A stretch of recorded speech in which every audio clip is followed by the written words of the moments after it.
दीपक देता है रोशनी फैलाने की प्रेरणा, फलदायी वृक्ष देता है देने की प्रेरणा, मधुबन देता है महकते रहने की प्रेरणा, महान व्यक्ति देते हैं जीवन जीने की प्रेरणा। आओ प्रेरणा से दें हम सभी को प्रेरणा।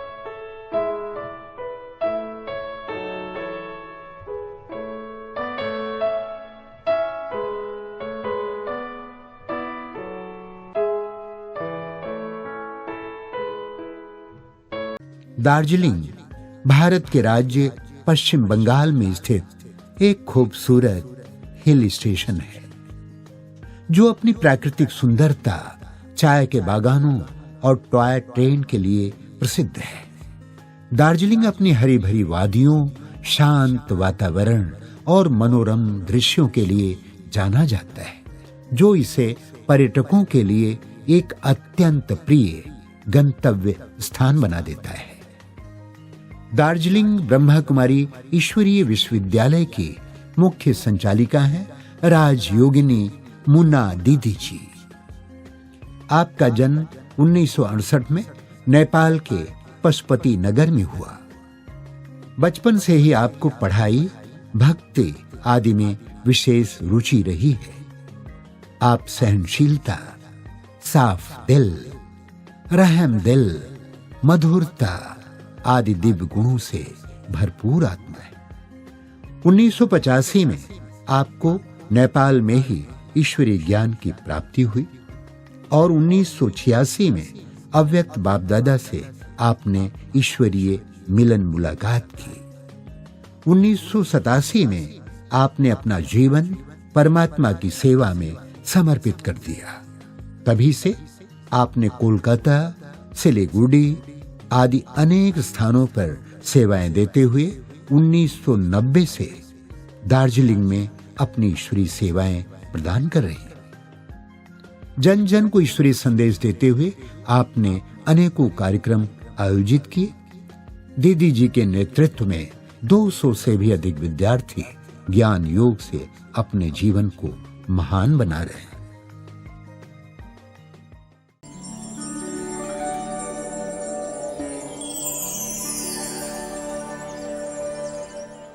ओम शांति। मेरा जन्म ये नेपाल और ये भारत के बॉर्डर में हुआ। तो मैं बचपन से ही योग ध्यान को बहुत अच्छा लगता था। मेरा घर में सभी पारिवारिक ज्ञान में है। तो बचपन में हमारी माँ वैष्णव धर्म की थी, तो पिताजी कृष्ण मानने वाले भी थे। तो बचपन से ही भक्ति भाव सब ऐसा था। तो बचपन से ही मेरा स्वभाव शांत स्वभाव का ही था ऐसे। तो उसके बाद में फिर हम बाबा के बन गए। जो हमारी सुदर्शन दीदी थी, यहाँ से फिर दीदी लोग उधर सेवा करने के लिए गए पशुपति नगर में। तो मैं उधर से नीचे से फिर हमारी माँ के साथ मैं पशुपति नगर में आती थी। शुरू में हमारे मामा जी ज्ञान में आए, उसके बाद में हमारे बड़े भैया ज्ञान में आए। तो उसके बाद में माँ आ गई। तो माँ के पीछे पीछे फिर मैं पशुपति नगर में हमारी सुदर्शन दीदी आती थी। तो मैं बहुत स्नेह मिलता था दीदी से। तो बहुत अच्छा लगता था, आकर्षित होता था। हमारे केसर दीदी और सुदर्शन दीदी दोनों के बहुत प्यार मिला। तो इसे ज्ञान में चलना हुआ बचपन में। शुरू में मैं स्कूल नहीं गई हूँ, मेरा खास अनुभव है। तो बाबा जो बोलते, हमारी दीदियाँ जो बोलती है, तो अंदर से हम लोग स्वीकार करेंगे तो आत्मा में इतना शक्ति है। तो मेरा एक अनुभव है कि मैं स्कूल नहीं गई हूँ, 4-5 दिन स्कूल गई होगी। तो उसके ये बचपन से ही फिर इधर आ गई दीदी के साथ में। तो एक बार दीदी लोग मधुबन चले गए, सिलीगुड़ी में थी, मधुबन चले गए। तो मेरे को मुरली पढ़ना नहीं आता था, तो दीदी बोलती थी बाबा तुमको पढ़ाएंगे। तो दीदी लोग जो बोलते थे अंदर से मेरे को स्वीकार हो जाता था।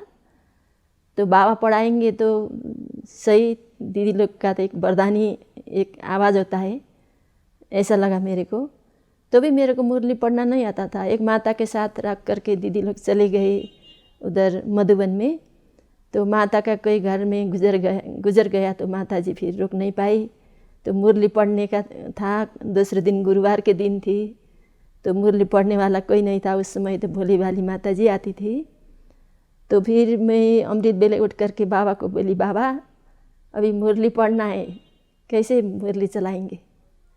माता तो चली गई। ऐसे बाबा को पूछ के फिर मैं बाबा के आगे बैठ गई। तो बाबा मेरे को बतन में ऐसा अच्छा अनुभव करा के मुरली पढ़ना सिखा दिया मेरे को। तो मेरे को बाबा ने ही ये लौकिक अलौकिक पढ़ाई बाबा से ही मेरा हो गया था। विशेष बाबा जो बोलते हैं वो करेंगे, तो जो मेरे को बाहर की दुनिया का कुछ भी अनुभव नहीं है। तो कोई इतना सेवा करना पड़ता है। तो मैं बाबा को बोलती हूँ, बाबा ये आपका काम है, आपको ही करना है, तो वो भी सफल हो जाता है। ये मधुबन जाना 86 में ही हो गया ये मधुबन जाने का। तो मैं बाबा के आगे बैठी तो मेरे को ऐसा ये गुलजार दादी एक ब्रह्मा बाबा जैसे ही मेरा ऐसा फील हो गया। तो उसके बाद फिर मैं बाबा से फिर पर्सनल ये स्टेज में उस समय ग्रुप मिलते थे। तो वरदान तो मैं भूल गई हूँ, बचपन में छोटी थी उस समय। तो ऐसा खुशी का ऐसा अनुभव हो गया, अशरीरीपन का उस समय अनुभव हो गया था मेरे को।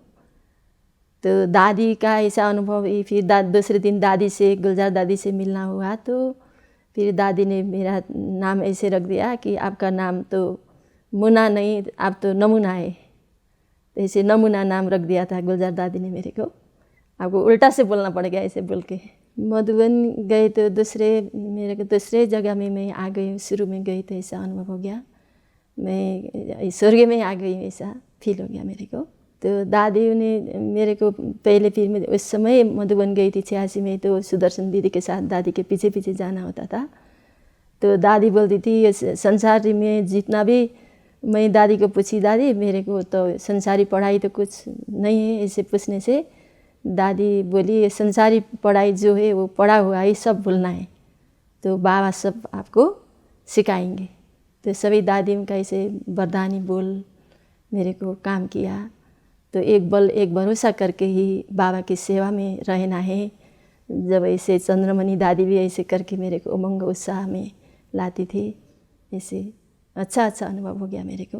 परदादी बोलती थी मरना तेरी गली में, जीना तेरी गली में, आँख लड़ी बात बड़ी, ऐसे कुछ नहीं समझना है, एक बल एक भरोसा करके ही ये जीवन में जीना है, तो बाबा सब कुछ कर देंगे। ऐसे करके ये वरदानी बोल ऐसे मेरे को शिक्षा देती थी।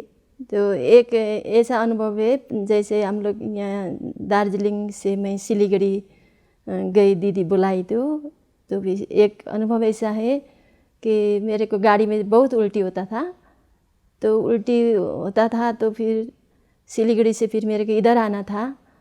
तो उस समय यहाँ सेवा में थोड़ा भाई बहन कम थे। तो सिलीगुड़ी से दीदी मेरे को राशन वगैरह बोल के ऐसे बोरी में डाल के मेरे को गाड़ी में डाल दिया है। तो मेरे को इतना उल्टी होता था, दीदी को सुबह मैंने पूछी, दीदी बहुत उल्टी होता है मेरे को, बाबा तो बोलते हैं जो होता है कल्याणी होता है, मेरे को इतना उल्टी होता है, इसमें क्या कल्याण है।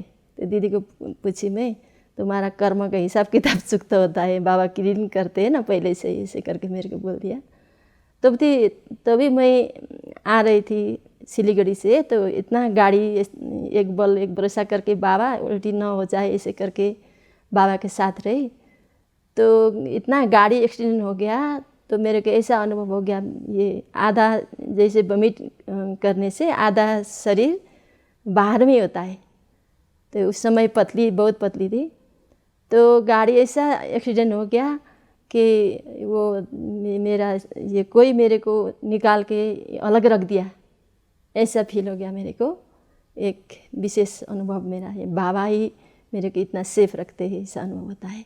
और जैसे ये घर बनाते समय थोड़ा परीक्षा तो आया ही है, उस परीक्षा में भी सेवा ही समाया हुआ है, बहुत सेवा होता है इसमें भी।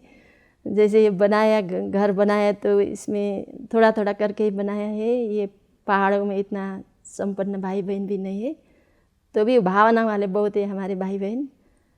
तो ये घर बनाते समय जैसे थोड़ा आधा बनाया, आधा बाद में बनाया था, तो फिर थोड़ा ज़मीन घिस जाता है ना, क्या बोलते हैं हिंदी, मेरा इतना हिंदी भी स्पष्ट नहीं है।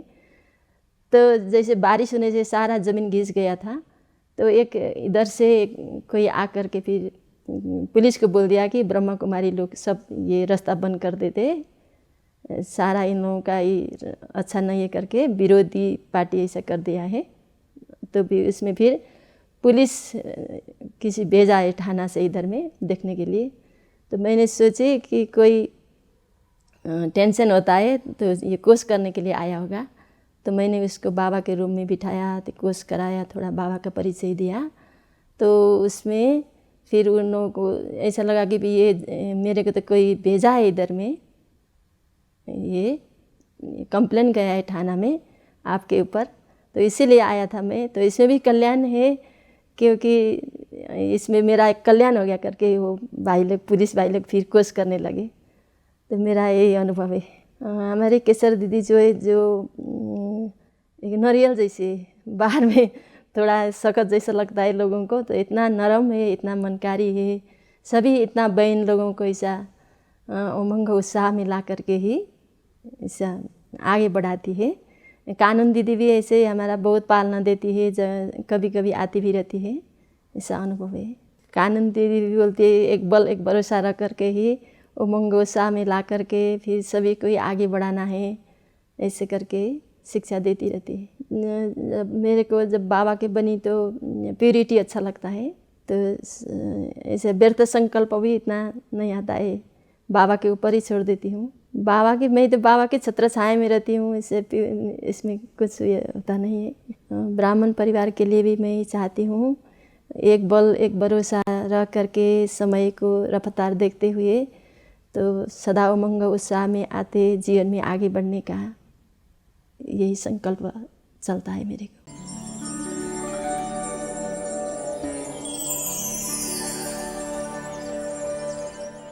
मैं उनके साथ में बचपन से ही हूँ, क्योंकि मेरी लौकिक बहन है मुन्ना दीदी। तो मैं बचपन से मैं ज्ञान में हूँ मम्मी के साथ और बड़े भैया मुन्ना दीदी के साथ में। तो जब मैं पढ़ाई करके मैं जब करती थी थोड़ा, तो फिर दीदी के पास आई। तो मेरा तो इतना वो नहीं था कि सेंटर में रहे और मेरे को लगता था कि बाहर सेवा करे, लेकिन दीदी ने मेरे को ऐसा प्रेरणा दिया कि सेंटर में रहने लायक दीदी ने मुझे बनाया है।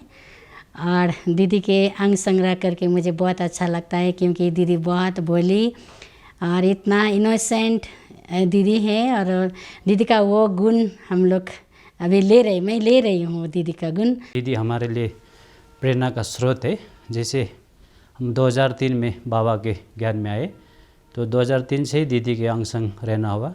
और दीदी का जो चेहरा जो है इतना शीतला देवी जैसा है, दीदी इतना शांत स्वभाव का है। दीदी से हमें दीदी इतना कम बोलती है और सबको इसे पालना देती है। दीदी उमंग उत्साह में भी लाती है। दीदी का बहुत स्नेह प्यार मिलता है और दीदी ने मुझे बहुत आगे बढ़ाया है। दीदी ने मुझे ट्रेनिंग में भेजा। दीदी के जो भी हूँ मैं दीदी के कारण ही हूँ। जो भी मैंने सीखा है सब यहीं दार्जिलिंग सेंटर से ही सीखा है। और दीदी ने मुझे एक वरदान दिया था कि आप कविता लिखो, तो मैं कविता भी लिखती हूँ, क्योंकि जो भी दीदी बोलती है वो पूरा हो जाता है। मैं मुन्ना दीदी के पास सेंटर में अभी 12 साल से हूँ, लेकिन वह मेरे लौकिक बहन होने के कारण जब वह सेंटर में नहीं रही थी तो घर में भी उनके साथ मैं रहता है। और वह बचपन से ही एकदम भोली भाली थी, सहन शक्ति की प्रतिमूर्ति थी। तो इनका जो भोली भालेपन, जो इनका सहन शक्ति और दूसरों को गुण देखना और दूसरे जो कहते हैं वह सच मानती है, तो उनका ये ज्ञान में उनको बहुत आगे बढ़ाया। मुन्ना दीदी से सब जब से मिला, जैसा मुन्ना दीदी को मिलने के बाद मेरा लाइफ स्टाइल ही चेंज हो गया। तब हमको मालूम होने लग गया मुन्ना दीदी से जो मैं आध्यात्मिक नॉलेज मिल गया दीदी से, तब हमको एक नॉलेज में ये आ गया कि हम लोग ब्रह्मा कुमारी में आने का बाद मेरा लाइफ स्टाइल में मुन्ना दीदी का से जुड़ने के बाद ऐसा चेंजेस आ गया कि तो एक्सेप्टेंस आ गया कि मेरा लाइफ में हमको कल मरना ही है, हमको कल संसार छोड़ के जाना ही है। तो आज का दिन में हम लोग जो अच्छा काम कर सकता है वो करे, वो मौका नहीं मत घुमाइए। बल्कि एक मुन्ना दीदी का रीज़न से मेरा लाइफ स्टाइल में पूरा चेंज हो गया। तो मुन्ना दीदी को मेरा मन का भीतर से मैं धन्यवाद देना चाहता हूँ। सबसे अनोखा, सबसे निराला बाबा है तेरा प्यार।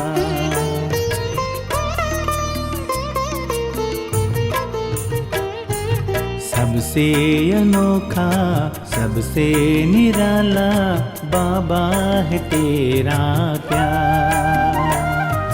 बाबा तेरे प्यार के आगे क्या है संसार का प्यार। बाबा तेरे प्यार के आगे क्या है संसार का प्यार। सबसे अनोखा, सबसे निराला बाबा है तेरा प्यार।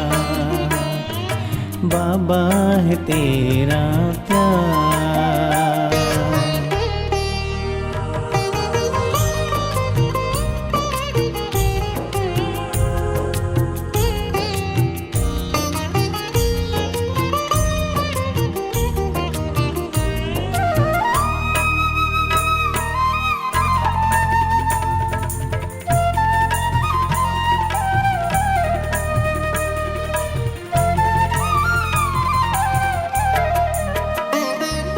जिसको तेरा प्यार मिल जाए, खुशियों के सागर में वो लहरा।